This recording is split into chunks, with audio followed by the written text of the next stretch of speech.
Ce programme vous est présenté par la région Grand Est.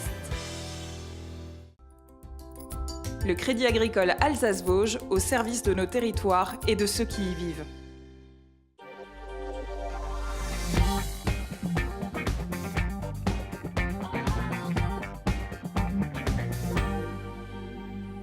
Salut à toutes et à tous, ravi de vous retrouver pour une nouvelle heure de direct, comme chaque soir de la semaine sur Alsace 20, entre 19h et 20h, une heure d'actualité régionale. On va parler théâtre, notamment ce soir, parler du nucléaire. Sur une scène de théâtre, c'est le défi relevé par Bruno Messa qui présente sa pièce 20 millisieverts au TNS, le Théâtre National de Strasbourg, à partir de demain mardi. On va parler musique également avec un groupe alsacien 16-4, nouvel album, version acoustique à écouter dans cette émission pour les nostalgiques, entre autres, du punk rock et des scènes alternatives des années 80. On parlera sport évidemment, comme chaque lundi avec Marine 10, Daniel Bourdage, l'entraîneur des hockeyeurs strasbourgeois, sera notre invité. On parlera football évidemment aussi avec la Coupe de France et la fin de l'aventure pour l'Olympique de Strasbourg, pour Schiltigheim, l'étoile noire de Strasbourg, également donc en hockey sur glace et puis du vélo, plein d'autres choses au menu. Et puis gastronomie évidemment aussi comme chaque lundi, Nicolas Riffel du côté de Blesheim cette semaine pour de nouvelles aventures dans les cuisines de la région. Tout ça est au menu de ces 60 prochaines minutes. On commence bien sûr comme chaque soir par les infos. Le JT est présenté par Anna Britz.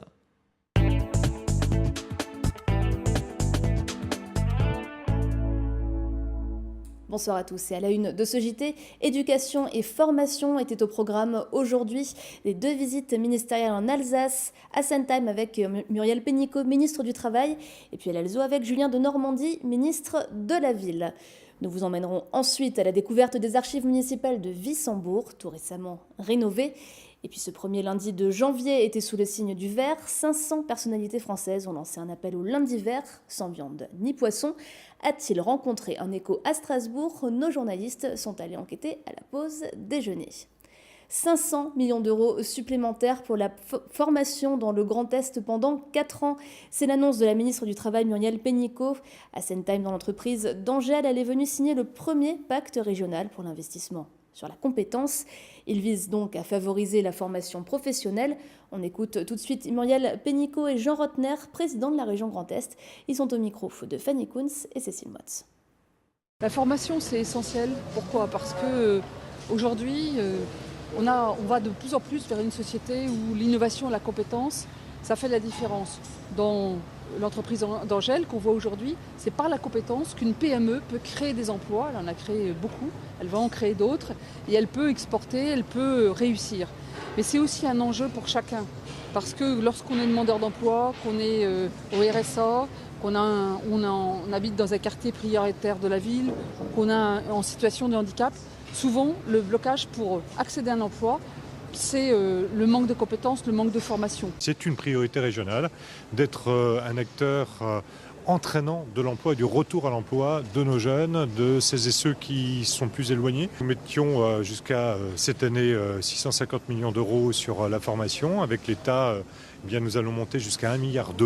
Et nous avons surtout des systèmes aujourd'hui qui sont innovants, beaucoup plus souples, avec Pôle emploi, où nous pouvons répondre par bassin d'emploi, dans une collectivité, au sein d'une entreprise, aux besoins spécifiques. Ça peut concerner 2 personnes, ça peut concerner 8 personnes, ça peut concerner 30 personnes, en fonction des besoins. Nous allons pouvoir y répondre très rapidement. Je crois que ça répond réellement aux attentes de la crise sociale que j'entends au quotidien en France. Pour continuer de faire progresser notre entreprise, nous avons besoin de compétences. Donc ce plan aujourd'hui donne un élan supplémentaire à la formation pour qu'on puisse former nos gens, monter en compétences, travailler la polyvalence, l'ergorotation également, donc ça va nécessiter aussi des formations. Et puis la transition écologique, il faut qu'on développe des véhicules hybrides. Donc à ce titre-là, on aura un gros besoin de formation dans le monde de l'électrique. Donc c'est un appui supplémentaire à notre démarche. Une cinquantaine de gilets jaunes étaient présents à Sentheim pour accueillir et attendre la ministre du Travail. Et un peu plus tôt dans la journée, c'est un autre ministre, Julien de Normandie, ministre de la Ville, qui s'est rendu en Alsace. À Strasbourg, il s'est d'abord recueilli place Kléber en mémoire des victimes de l'attentat du 11 décembre avant de prendre la direction de l'Elzo. Au programme, la mise en place du projet de cité éducative. On rassemble les activités au collège, mais aussi les activités en dehors du collège, dans les associations, dans les structures culturelles, dans les structures sportives, pour à la fin permettre à tous les collégiennes, à tous les collégiens d'avoir un accompagnement adéquate, d'avoir un accompagnement renforcé, d'avoir un accompagnement qui permet de développer toutes les compétences. C'est ça l'idée des cités éducatives. Moi, mon action, ma politique, c'est la politique de la réussite républicaine, c'est-à-dire de permettre à tous les jeunes des quartiers, quelles que soient les difficultés, parce qu'on sait qu'il y a encore des difficultés dans beaucoup de nos quartiers, y compris ici à Strasbourg, mais quelles que soient ces difficultés, c'est d'avoir la possibilité de réussir. Seriez-vous prêt à supprimer la viande et le poisson de vos repas un jour par semaine? C'est le principe de l'opération Lundi Vert qui a démarré aujourd'hui. À l'origine, un appel lancé par 500 personnalités, acteurs sportifs ou encore scientifiques. Objectif, éviter la surconsommation de protéines animales. C'est bon pour la santé et pour la planète. Camille Roland et Antonin Godot.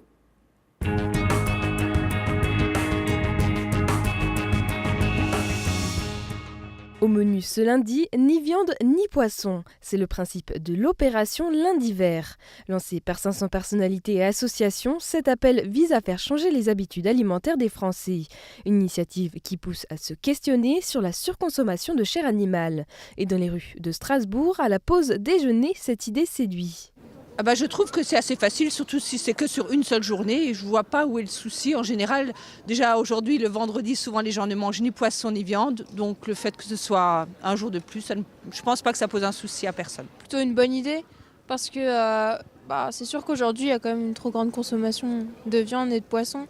Et il y a la surpêche et puis les élevages, tout ça, c'est ce qui, si on consommait moins, on pourrait réussir à nourrir plus de gens, donc je pense que c'est pas mal. Je trouve que ça peut être une bonne initiative à inviter les gens pour avoir des meilleures habitudes alimentaires, donc consommer plus de légumes et justement moins de viande et moins de poissons. La France et aussi l'Europe et tout le monde occidental, on consomme vraiment des quantités énormes de viande que franchement n'est pas nécessaire.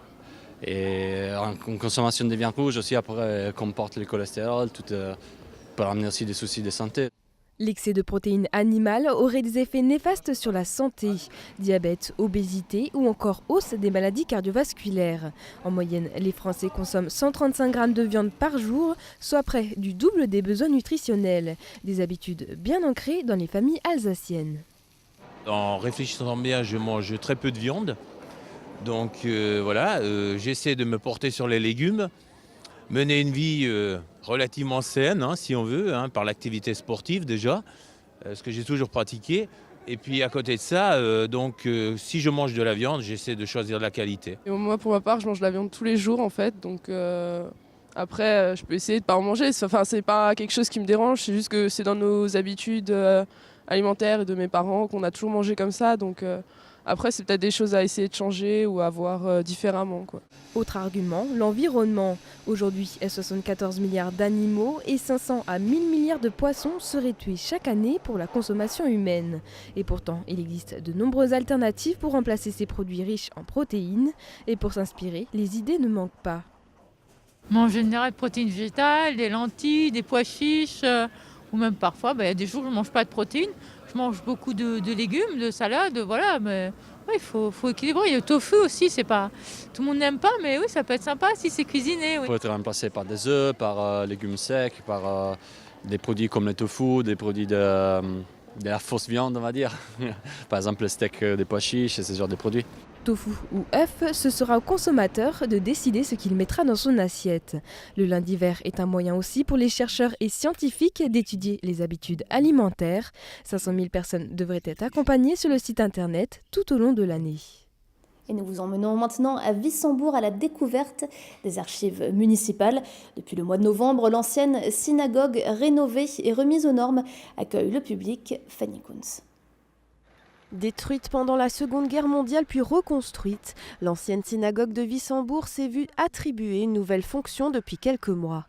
Le bâtiment a été réhabilité, une extension a été ajoutée. L'ancien lieu de culte abrite aujourd'hui les archives municipales et les réserves du musée Westerkamp. Ça a été désacralisé en 2009, puis a été fait bâtiment municipal. Et justement, ce souhait en fait, de garder un peu ce cachet, l'ancienne identité du lieu a été conservé grâce aux boiseries ou alors aux différents symboles qu'on peut encore voir. Conditionnés dans des magasins de conservation où la température et l'humidité sont stabilisées, les nombreux documents sont consultables sur place. Chercheurs, passionnés d'histoire ou de généalogie, autant de profils se retrouvent dans la nouvelle salle de lecture des archives municipales, comme Jean-Luc, un passionné d'histoire. Je trouve que le cadre est très agréable. J'avais l'habitude en fait de fréquenter les anciennes archives pour continuer mes recherches sur le Landsturmbataillon 1 Hagenau. Aujourd'hui, j'étais là par exemple pour rechercher une éventuelle trace d'un soldat de ce Landsturmbataillon donc, qui avait été fait prisonnier. Et donc je voulais voir si éventuellement je trouverais une trace dans le journal de l'époque. Bon, malheureusement, je n'ai pas trouvé de trace, quoi. Mais bon, je ne désespère pas, quoi. De différentes natures, l'ensemble des documents et ouvrages historiques sont précieusement conservés, répertoriés, datés et restaurés. La ville a été incendiée en 1677, donc on a beaucoup d'archives qui ont disparu à ce moment-là. Par contre, on a quand même encore un fonds d'archives anciennes assez important. On a les archives historiques, donc avant 1945, sachant que la plus ancienne archive, c'est 1310. Et après, on a encore les archives contemporaines, donc c'est après 1945 et ce que produisent en fait les services municipaux jusqu'à nos jours. Un lieu chargé d'histoire qui protège l'histoire locale. L'ancienne synagogue de Wissembourg aura marqué les annales. Et direction Paris pour finir. Vous l'aviez peut-être remarqué dans l'émission Nouvelle Star en 2016. Axel Erhardt est originaire d'Alsace et il ne se contente pas de chanter. Il entre en contact avec le spectateur à travers son avatar Aïs. Un reportage de Nora Borioa.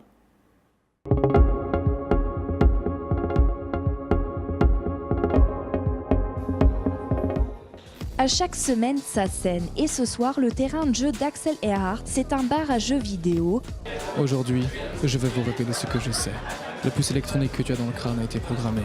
Tes perceptions de la réalité ont été altérées. Si vous pensiez savoir ce qu'est la réalité alors repensez-y. Depuis plus de 3 ans, l'artiste d'origine alsacienne se transforme en Ace. Aidé d'un casque audio, ce personnage immerge le spectateur dans sa poésie musicale et théâtrale, mêlée de science-fiction. Je suis arrivé à ce truc de vouloir emmener la personne dans une expérience. Je veux lui faire vivre une expérience, je veux lui faire partager mon expérience à travers ce personnage décalé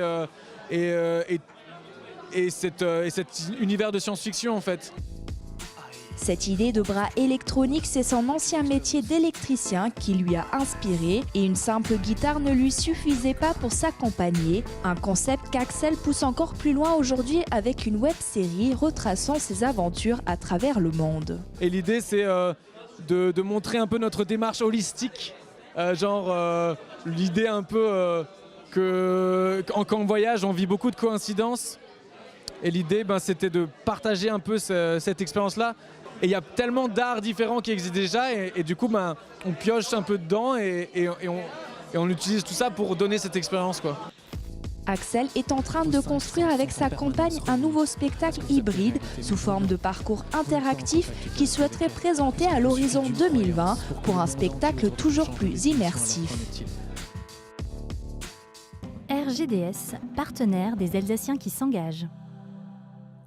Et place à l'image du jour d'Olivienne. Et voici la sélection des internautes pour les 9 plus belles photos du marché de Noël 2018 à Strasbourg. Le fameux Best 9 d'Instagram qui a pris une tonalité particulière cette année, les touristes et habitants ayant évidemment intégré l'hommage aux victimes de l'attentat dans leur sélection.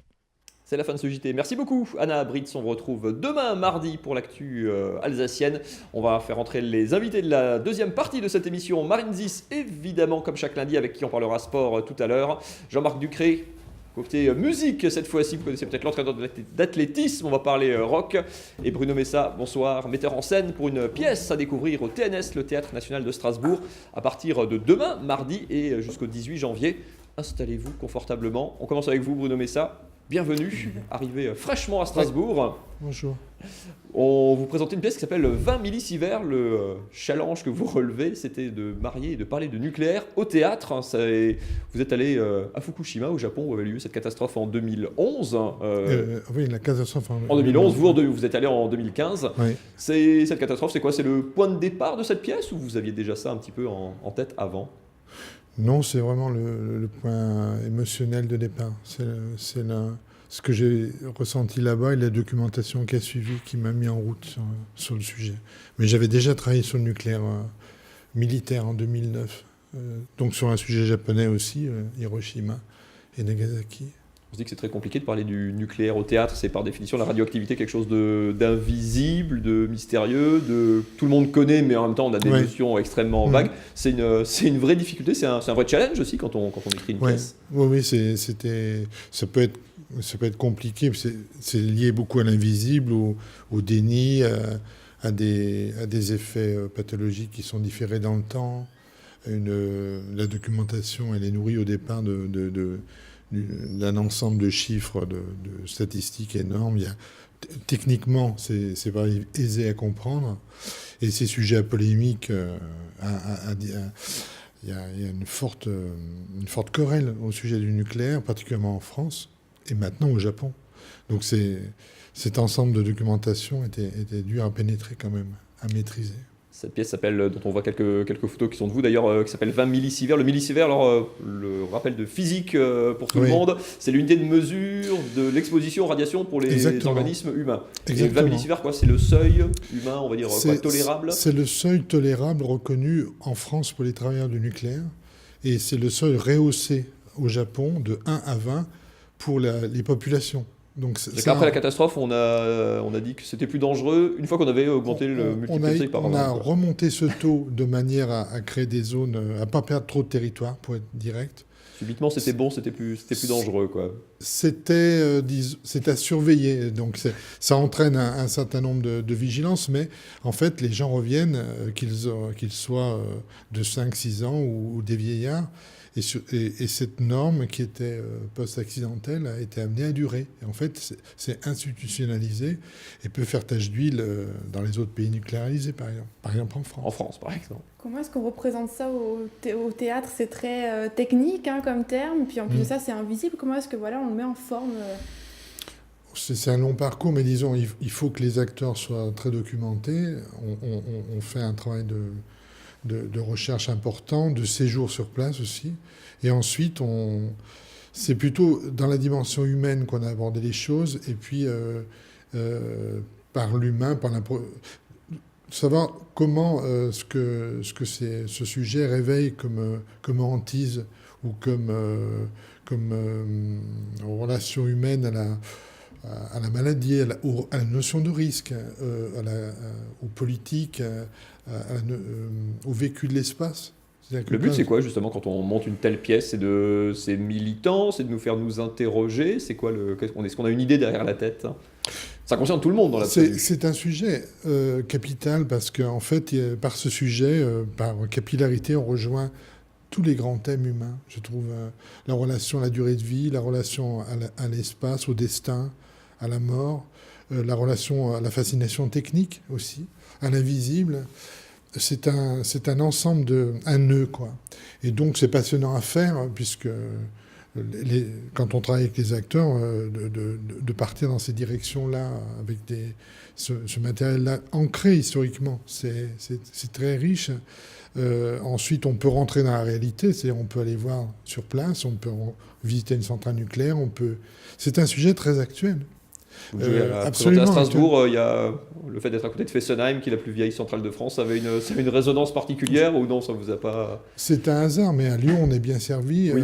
Parce que vous êtes lyonnais au départ. Voilà, je suis lyonnais. Donc cerné aussi de on a Bugey, on a Saint-Alban. En France, il n'y a pas à part en Bretagne et dans l'extrême sud-est, on n'a pas de population qui soit très loin d'une centrale. Donc c'est un sujet national. Alors ici, il est sujet à polémique, puisque la centrale de Fessenheim est la plus ancienne, est une des plus à risque, et elle est dans un nœud frontalier aussi. Et c'est là que c'est absolument passionnant, cette histoire, parce que effectivement, ça convoque comme budget en France les Suisses et les Italiens pour budget, et puis les Allemands, les Hollandais lointainement, les Suisses professionnels. Ouais, se retrouvent concernés alors que ça convoque le regard étranger, départ. alors que le nôtre, il est très concentré sur un consensus, quand même. Ça s'appelle 20 millisieverts, Voilà. à partir de demain, mardi, au Théâtre National de Strasbourg, le TNS du mardi 8 au vendredi 18 janvier. Merci beaucoup, Bruno Messa, d'être venu nous présenter cette pièce ce soir. On va pas rester dans la culture et parler musique. Nouvel album pour Sescat, c'était en fin d'année dernière. Des dates de concert cette semaine à venir avec Jean-Marc Ducré. On en parle dans un instant, on en parle et ils en jouent. Ils seront 2 versions acoustiques d'un de leurs tubes à suivre juste après la météo de Célia. Des châteaux de la Loire au delta du Mékong, idées week-end ou voyage au long cours, vos vacances au fil de l'eau partout dans le monde avec Croisière Europe.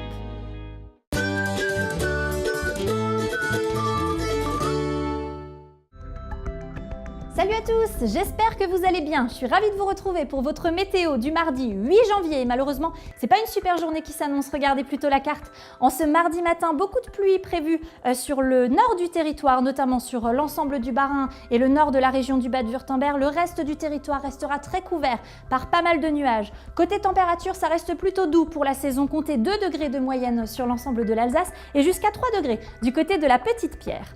Mardi après-midi, toujours beaucoup de nuages et même de la pluie du côté de Saverne ou encore de Wissembourg, de la pluie également du côté de Fribourg. Si vous habitez le sud du Haut-Rhin, vous aurez de la chance parce que c'est le seul endroit où vous pourrez peut-être apercevoir un petit peu de soleil. Mardi après-midi, le thermomètre affichera 6 degrés du côté de Saverne ou encore de Wissembourg, 7 degrés la maximale alsacienne, ce sera pour Strasbourg ou encore pour Colmar, 5 degrés la minimale, ce sera pour Mulhouse.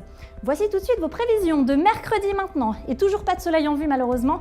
Beaucoup de nuages toujours et de la pluie cette fois prévue sur le sud du territoire. Une moyenne de 5 à 6 degrés en Alsace, de 3 à 6 degrés dans la région du Bade-Wurtemberg et 4 degrés de maximale haute toujours, ce sera pour Bâle. Mardi 8 janvier, nous fêterons les Luciens. Le soleil s'élèvera à 8h19 pour se recoucher à 16h51 et ça y est, on gagne maintenant 2 minutes de soleil et l'été s'approche. Voilà, je vous souhaite à toutes et à tous un excellent moment sur Alsace 20 et demain je vous laisse avec Sada. À très vite, salut!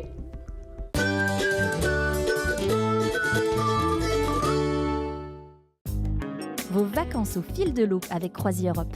Croisière fluviale et maritime au départ d'Alsace et jusqu'au bout du monde. Retour en plateau dans ce 24 heures en Alsace, on va parler musique avec Sescat, un des groupes historiques de la scène rock régionale. Jean-Marc Ducré, bonsoir. Bonsoir. Yves Ducré, bonsoir. Frère dans la vie, partenaire dans un groupe. Vous êtes 4 normalement. Ouais. On est un peu à l'étroit, alors vous êtes venu à 2, la version du coup sera en acoustique, mais qu'on ne s'y trompe pas, l'ADN de Sescat, c'est quoi? C'est rock, punk, scène alternative française, années 80, voilà. J'ai juste. Ouais, ça y est, tout est dit. Salut. Non, c'est vrai, c'est ça, c'est exactement ça, c'est du punk rock alternatif français, dans la veine des Parabellum, et La Souris déglinguée, Shérif. Certains tournent toujours encore de ces groupes, je pense au Shérif. Alors là, on parle, c'est les initiés. Ouais. Moi, je suis né 10 ans trop tard, c'est le regret de ma vie. C'est quoi? C'est quand même un courant du rock qui a été très en voie, années 80-90, qui est un peu en train de... Il y a les groupes qui portent ça encore aujourd'hui, c'est quoi? C'est des dinosaures comme vous, c'est pas très sympa, mais vous voyez, c'est des résistants, voilà. Il y a un peu de ça. Oui, on est les résistants de la scène. Hein. On est des colporteurs un peu.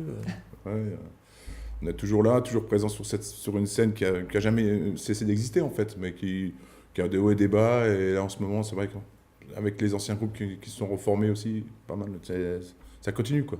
Qu'est-ce qui fait qu'un groupe comme ça ne reste vraiment sur une... vous ne reconnaissiez pas forcément dans les évolutions, on n'a pas forcément envie d'évoluer vers des courants musicaux plus actuels, on reste fidèle à ses bases. On fait ce qu'on sait faire. Et ce qu'on aime. Ce qu'on aime, c'est ça. Puis après, il faudrait rajouter des claviers. La guitare, c'est bien. Comment ça se passe justement vous êtes 2 frères, depuis si longtemps que vous jouez ensemble, comment est-ce que ça se passe quand on compose c'est pas trop difficile des fois? Qui fait quoi déjà? C'est plutôt Jean-Marc qui compose. Après, il propose les morceaux et puis on les répète, on les travaille. Puis après, on les affine et puis voilà quoi. Après, c'est parti. Ça donne ce nouvel album sorti au mois de novembre, fin d'année dernière. Ouais. Il y a une date déjà, cette semaine d'ailleurs, samedi. Ce samedi, rendez-vous au Frépel à Saint-Martin, donc avec les Screaming Kids.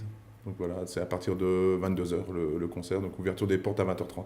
On va entendre une des versions acoustiques. Qu'est-ce qu'il y a dans cet album? Donnez-nous envie. Tout. Bah, tout. Il y a une reprise de Parabellum. Que des tubes. Ouais. Donc c'est Papa, il y a que des tubes. C'est que des tubes. Qu'est-ce qu'on met sur les thèmes, sur l'énergie, c'est sur l'actualité.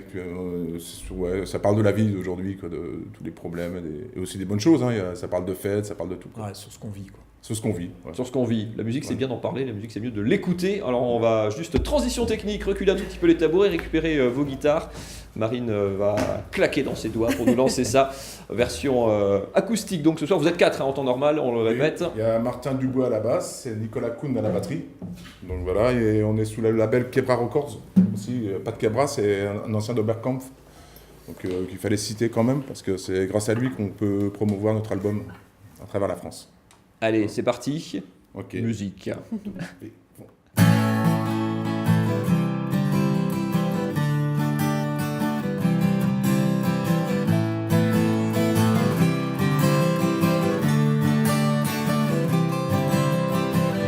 La rue complètement cuite, éclairée par la nuit.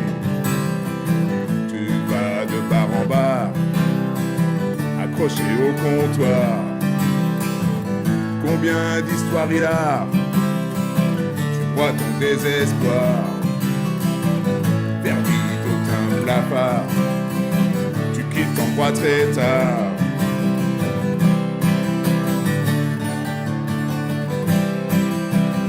Fucking destin.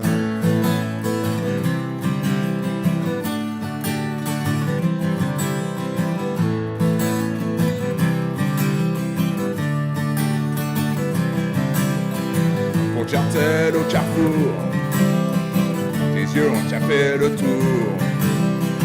Bientôt tu vois tes mains jouer un jeu malin. Tu te réveilles au petit matin, belle fille dans ton bain. Tu pleures cette créature, c'est pas ton aventure.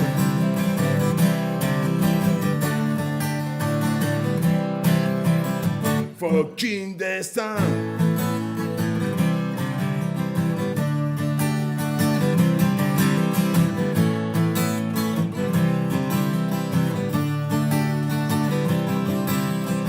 Bientôt l'arrivée du train sur une voie sans fin. Il y a toujours du bizarre sur le quai des gares. Tu revois ton passé, tu aimes le ressasser. Le convoi déjà passé, t'as déjà renversé.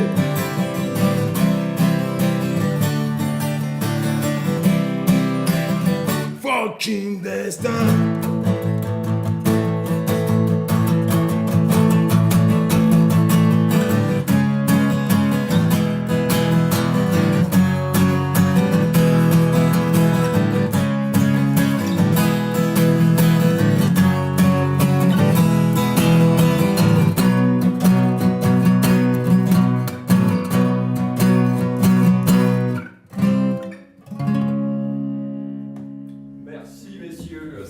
Le nouvel album complètement flippé, une dizaine de titres à retrouver très vite en live, en version complète. Merci pour cette version acoustique en tout cas. On vous retrouve très bientôt, puis toute l'actu du groupe évidemment sur le Facebook. Sur Facebook, Bandcamp, CS4 et Facebook aussi. Au choix. Voilà. Merci beaucoup messieurs pour cette partie musicale de 24 heures en Alsace. On vous retrouve très bientôt et on va parler sport dans un instant avec Marine Zis, juste après cette courte page de pub. À tout de suite.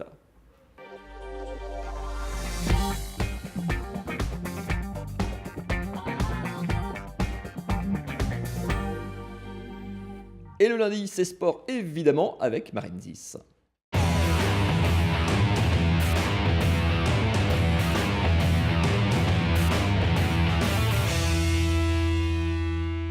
Et aujourd'hui, on va revenir sur le beau début d'année des basketteurs de Kaysersberg. On va vous emmener aussi dans la boue avec du cyclocross. Et puis, on parlera bien sûr hockey avec notre invité du jour. Bonjour Daniel Bourdage. Bonjour. Vous êtes l'entraîneur de l'Étoile Nord de Strasbourg, un pilier un peu de ce club-là. Ça fait bientôt 30 ans que vous êtes là-bas. On va revenir sur votre parcours tout à l'heure. Mathieu, d'abord, on commence avec du football. Ouais, du football, 32e de finale de Coupe de France. 3 clubs alsaciens avaient un programme, enfin plus que 2, puisque le match du Racing a été reporté vendredi. Direction Lamennais, où le petit poussé de la Coupe de France, l'Olympique de Strasbourg, avait tiré le gros lot, l'AS Saint-Etienne. Regardez ces images comme prévu, ça a quand même été très compliqué pour les Rouges de l'Olympique de Strasbourg. 6 divisions d'écart qui encaissent un premier but après 3 minutes de jeu seulement. Signé Rémi Cabella, la tête de Loïc Perrin quelques minutes plus tard, 10 minutes de jeu, 2-0. C'est le score à la mi-temps, mais les Rouges vont craquer en tout début, 30 secondes de jeu, vous le voyez, 2 secondes période, 3-0. Puis Wabi Kazri, Santos également vont marquer 2 buts, notamment dans les 10 dernières minutes. Score final 6-0, ça peut paraître lourd, c'est quand même c'est la différence de niveau entre deux équipes, une équipe de Régional 2 et une équipe de haut tableau de Ligue 1. Fin de la belle aventure de l'Olympique de Strasbourg. Eux, leur parcours en coupe avait commencé au mois d'août déjà, et dont ils avaient passé tous les tours successifs jusqu'en 32e de finale. Écoutez la joie quand même malgré tout des joueurs après cette folle aventure et ce match à la Méno devant près de 7000 spectateurs. C'était compliqué comme on le savait, comme on a pu le prétendre. On a essayé de jouer les coups à fond, mais on savait que c'était une très grosse équipe, Saint-Etienne. Aujourd'hui, je pense que pour la plupart d'entre nous, c'est un rêve qui s'est réalisé. On a joué au stade de la Méno devant entre 8 à 10 000 personnes. En face de joueurs comme Cabella, Kazri, c'est des joueurs mythiques pour nous, on les voit à la télé tout le temps. Et pour nous, être là face à eux aujourd'hui, c'était un cadeau, vraiment un vrai cadeau. Un peu déçu du résultat, on voulait que ce soit un peu plus serré, mais en même temps, on sait contre qui on jouait et on est lucide.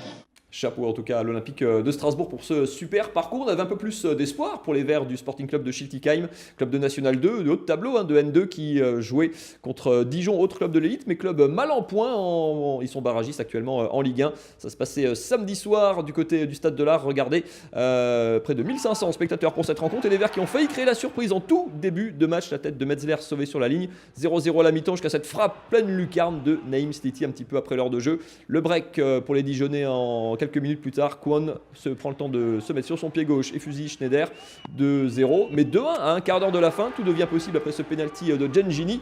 On y croit, les Verts vont avoir la balle pour égaliser. Vincent Decker au point de penalty, le coup de tête passe malheureusement à côté. Dans le temps additionnel, Tavares inscrira un 3e but, 3-1, score final. Fin de l'aventure également pour le Sporting Club de Schiltigheim. Un peu plus de regrets malgré tout, même si Dijon, comme Saint-Etienne d'ailleurs, avait mis son équipe type, la meilleure équipe possible. Déception quand même mesurée pour les Chilicois. Je pense que surtout les regrets, on peut les avoir à 2-1 avec cette grosse occasion là de Decker. Maintenant, c'est un peu dommage de prendre 3 buts parce que je pense que c'est assez sévère. Maintenant, le capitaine en face a reconnu qu'ils ont joué à 100% et je pense que ça s'est vu de toute manière, ils étaient vraiment concentrés. Je pense qu'on n'a pas à rougir, on a tout donné, on n'a rien à regretter ce soir. Donc aujourd'hui, le gros est passé face au petit. Mais nous, on va s'appuyer sur ça, pour notre championnat à nous. Schiltigheim éliminé, l'Olympique de Strasbourg éliminé, tous les espoirs alsaciens reposent donc désormais sur le Racing qui doit jouer désormais un match décalé à Grenoble avant pour un éventuel 16e de finale. On passe au tennis, Marine. Et oui, avec l'Alsacien Pierre Gerber qui jouait son premier tournoi de l'année à Doha au Qatar. Regardez ces images. En simple, il s'est d'abord incliné en quart de finale, à noter quand même sa belle victoire contre Dominique Thiem, numéro 8. Et puis là, il est en double en fait avec, on le voit habituellement avec Nicolas Mahut, mais là en fait il est avec un Belge, David Goffin. Ils ont joué ensemble pour la 2e fois seulement et puis ils ont remporté le titre en double. Donc la première fois qu'ils ont joué ensemble, c'était il y a 11 ans. Ils avaient perdu en finale alors qu'ils n'étaient que juniors. C'est le premier titre en double pour le Belge, mais c'est déjà le 14e pour l'Alsacien Pierre Gerber. Classement ATP qui a un petit peu évolué pour lui, qui se retrouve 53e actuellement. Regardez cette petite photo bonus de tous les deux. Voilà, c'était la première à gauche à 11 ans. Il y a 11 ans, leur premier double jeu ensemble et puis le deuxième à droite. Bien, voilà. c'est Ils n'ont pas trop changé. Très bien, on va passer au hockey sur glace avec Daniel Bourdage, entraîneur de l'Étoile Noire. Gros calendrier pour les hockeyeurs. Il y avait 2 matchs au programme ce week-end, un vendredi, un dimanche, et il y en a un demain encore contre Grenoble. Que du lourd en plus. Retour en image rapidement sur le match de vendredi soir. C'était à l'Iceberg, la patinoire de Strasbourg. En face, c'était Rouen, un gros morceau du championnat. Rouen en jaune, évidemment. Les Strasbourgeois qui ouvrent la marque en milieu de première période par Scott Pryor, le Canadien. Rouen, les erreurs se payent cash contre le leader du championnat. Le petit décalage pour Ali Hardy, un partout à la fin du premier tiers. Strasbourg tient le coup dans cette rencontre face à Rouen. 3 défaites seulement depuis le début du championnat. Meilleure attaque, meilleure défense. Rouen qui prend les devants sur cette action 2-1 au milieu du deuxième tiers. Mais les Strasbourgeois vont une nouvelle fois revenir. Le lancer de Morillon, repris devant le but par Romain Chapuis. 2-2, on est à la moitié du match. L'Étoile Noire est dans le coup. Mais quand Rouen accélère, ça fait très mal avec 3 buts en moins d'une minute de jeu, dont ce superbe solo slalom d'Ale Hardy qui va offrir un caviar à Bedin pour le but du 4-2, le but du break. Mais action surtout, vous le voyez, le gardien de l'Étoile Noire, Thomas Jadlowski, se blesse et doit sortir. Les Strasbourgeois qui prennent un 5e but dans la foulée. Et puis le 3e tiers-temps difficile et compliqué là à nouveau sur des belles actions. Les Strasbourgeois encaissent 3 buts, une lourde défaite, 8-2. Des nouvelles de votre gardien peut-être, Daniel? Il y avait un match dimanche que vous avez joué avec votre gardien remplaçant, perdu du côté de Nice. Il y a des lundis qui sont meilleurs que ça quand on perd les 2 matchs du week-end et qu'on perd un joueur à un poste majeur comme celui de gardien de but. Oui, c'est certain que c'est pas des nouvelles très agréables à entendre, surtout qu'on est dans le dernier stretch du championnat. On voudrait éventuellement croire à nos chances de play-off. Pour ce qui est de Thomas, on en saura plus, je pense, demain, mais pour l'instant, on a diagnostiqué une entorse au genou. Donc on verra pour la suite à suivre. Vous parlez de play-off et du classement, on va regarder justement le classement de cette Ligue Magnus où effectivement on arrive dans le dernier mois et demi quasiment de sprint. On rappelle que les 8 premiers jouent les play-offs, les 4 derniers, 9, 10, 11 et 12 jouent la poule de maintien. Vous êtes actuellement 11e à 13 points de Chamonix, la dernière équipe à se qualifier en play-off. Ça vous paraît un handicap rattrapable encore ou ça va clairement être compliqué? Bon, c'est 3 points par victoire. Ça va vite. Ça va vite et on ne sait jamais, on y croit bien sûr. Et cette année, contrairement aux années passées, tous les points seront comptabilisés lors du démarrage des playdowns. Donc il n'y a pas de calcul à faire. On doit engranger le maximum de points. Et souvenez-vous, l'année dernière, on nous avait déjà enterrés au début des playdowns. Et jusqu'à la dernière journée des playdowns, vous avez failli vous sauver sportivement. Oui, avec 5 victoires d'affilée. Les gens ont peut-être retenu le dernier match, la défaite. Mais moi, je sais que c'est toujours possible et c'est là-dessus qu'on va s'accrocher. Demain, il y a un gros match qui vous attend. Demain mardi contre Grenoble, qui est en tête du championnat. Dans quel état d'esprit est-ce qu'on part? Oui, bon, demain, écoutez, on a regardé un peu le match contre Rouen. À moitié de match, c'était 2-2. On jouait bien. C'est certain que la blessure à Thomas nous a un peu affectés. On a fait quelques bévues que je pense qu'on peut encore corriger. Moi, j'y crois pour demain.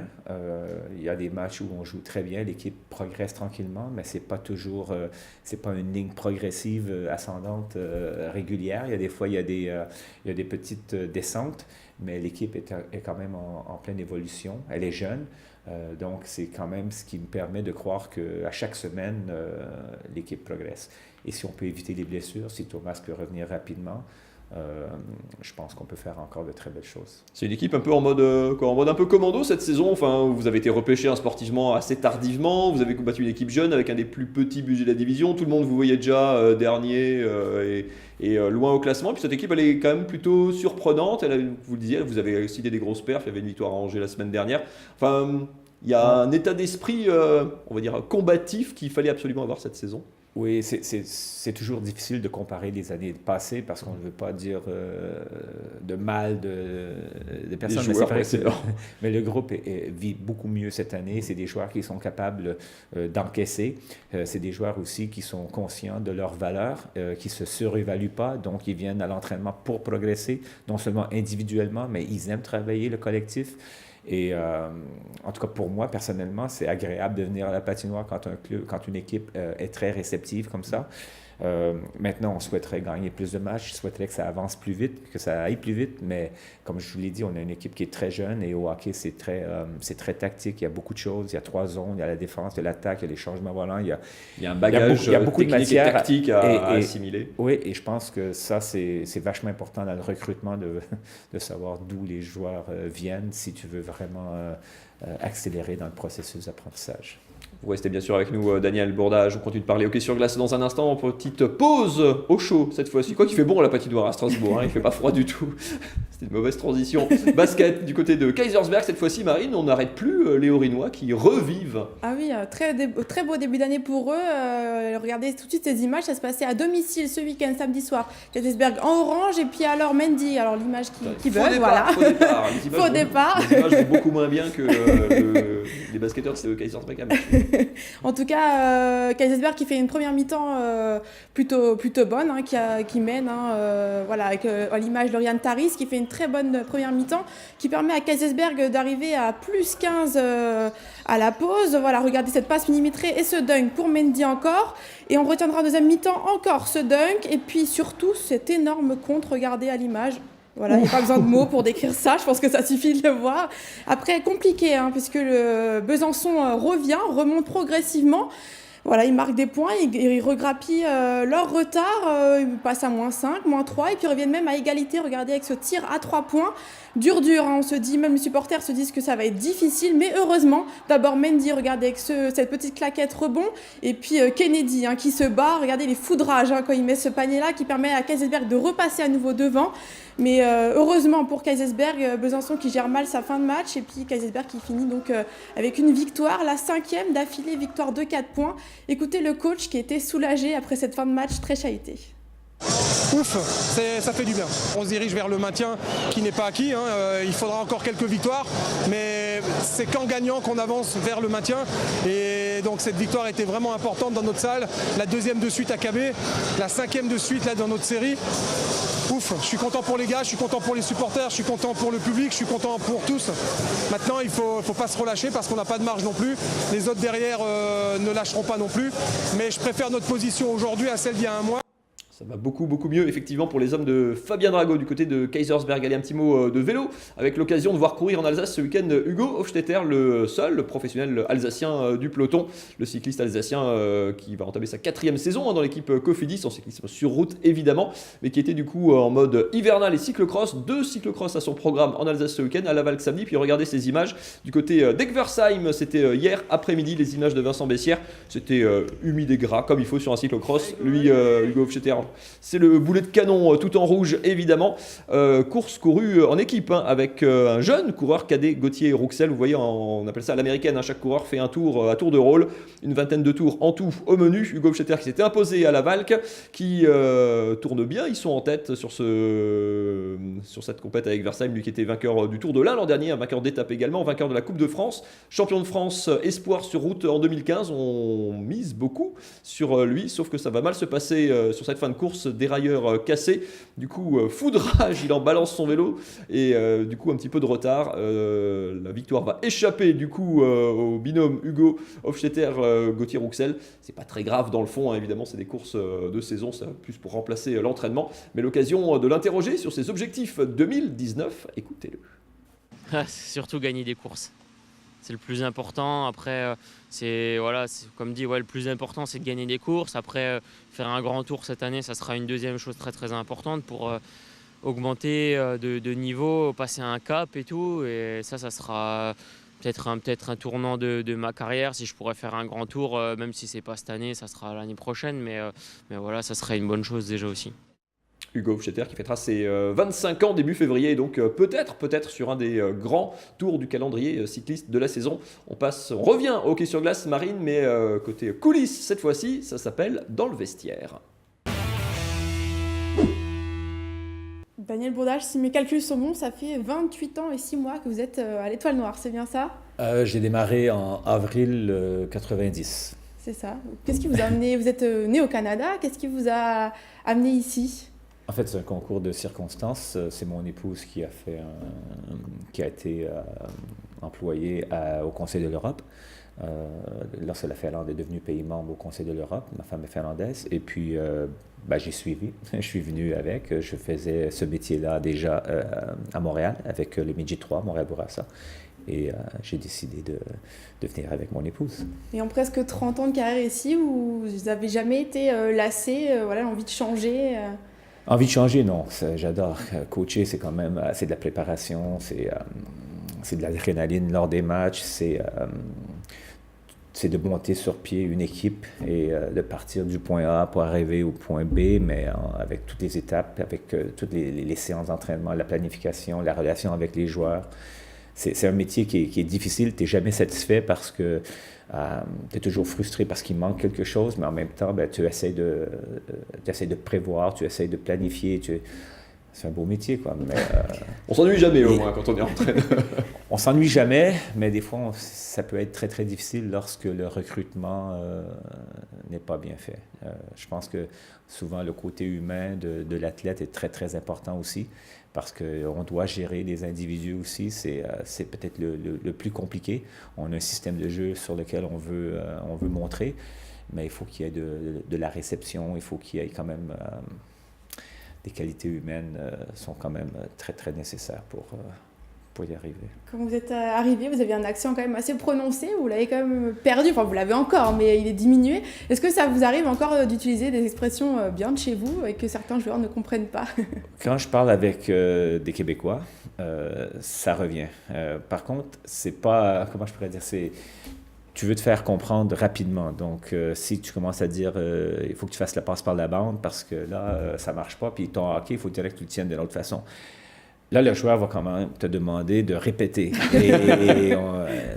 À Strasbourg, comme partout ailleurs, tu as 60 minutes d'entraînement. Tu n'as pas 1h30 ou 2 heures. Donc, ça doit aller rapidement. Donc, c'est un peu ça qui m'a obligé à corriger mon langage, quoi. C'est à corriger façon de parler. Hein. Ouais. Se renie pas complètement non plus. Pas du tout. Une dernière pour la route, Marine, rapidement. Combien de temps est-ce que vous voyez encore à la tête de l'Étoile Noire? Encore 28 ans.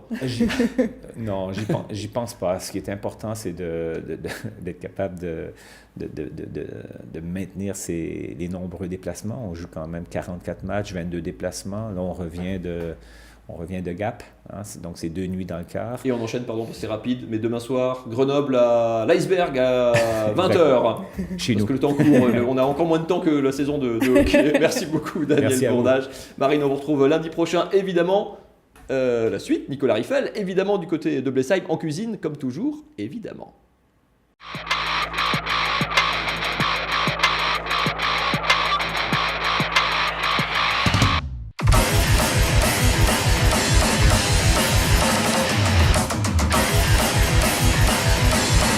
Bon, vous êtes en train de préparer quoi, les enfants? Alors là, on est en train de faire des dance noodles, donc une spécialité alsacienne, des petits pains au lait cuits à la vapeur.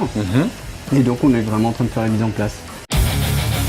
Là, c'est le feu, donc on se bat un peu toujours parce que c'est assez marrant, comme on le charge un peu dans le four qui reste chaud de la veille. Ouais. Il démarre vraiment assez vite. Et on utilise 2 sortes de bois, donc c'est du hêtre et du chêne. Le chêne qui va monter beaucoup plus haut en température et faire des braises. Et après, on garde le hêtre pour le service, qui lui va juste faire des flammes pour vraiment venir lécher la tarte flambée, quoi. Donc là, le feu il prend tranquillement. Pendant ce temps-là, on va laminer. Très bien. Je te suis. Alors cette pâte, elle est faite comment? Alors cette pâte, donc la pâte à tarte flambée, c'est ce qu'on appelle une pâte morte. C'est simplement de la farine et de l'eau. Et vous faites les fonds de tarte maison à chaque fois? Oui. Le laminoir, donc c'est 2 rouleaux qui vont descendre au fur et à mesure pour vraiment écraser et en même temps étirer la pâte. Donc la tarte flambée, les gens l'aiment avec une pâte croustillante et fine.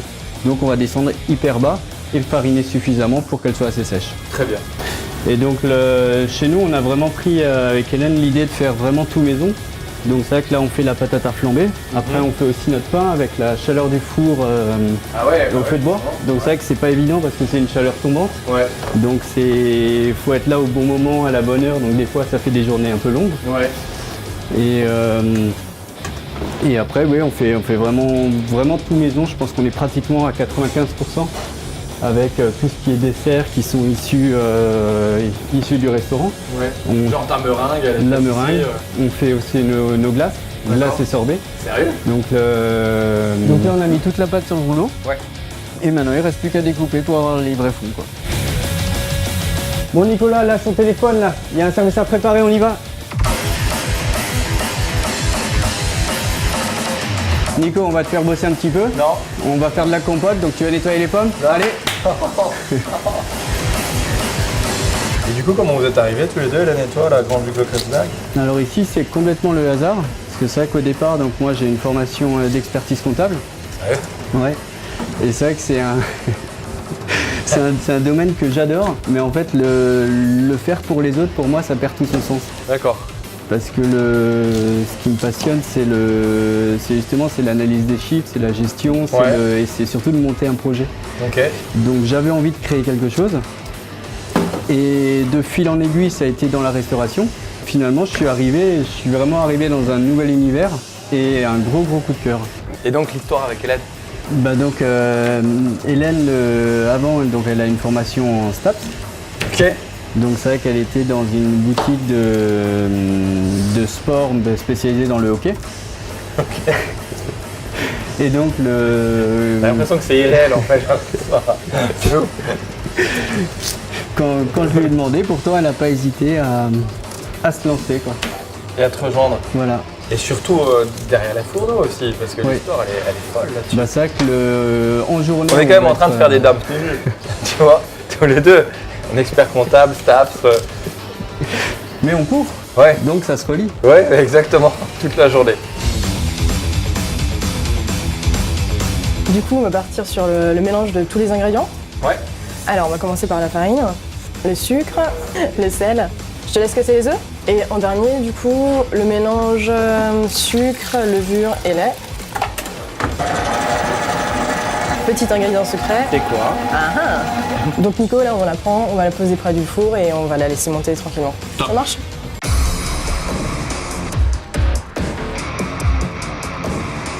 Donc comme pour la tarte flambée, on va utiliser le laminoir pour abaisser la pâte. Et maintenant, on fait nos dumps. Du coup, Nico, là, on va cuire les dumps. Ok. C'est la phase un peu technique de la recette. Très bien. Ok. Donc on commence avec du saindoux qu'on va faire fondre. Donc on va les faire colorer sur la première face. Ça va très vite. On va rajouter de l'eau, légèrement salée.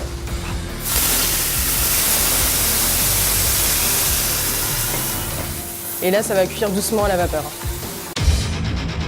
Et voilà, et du coup, on le sert avec la petite compote que tu as préparée avec Lucas. Merci beaucoup. Ça marche?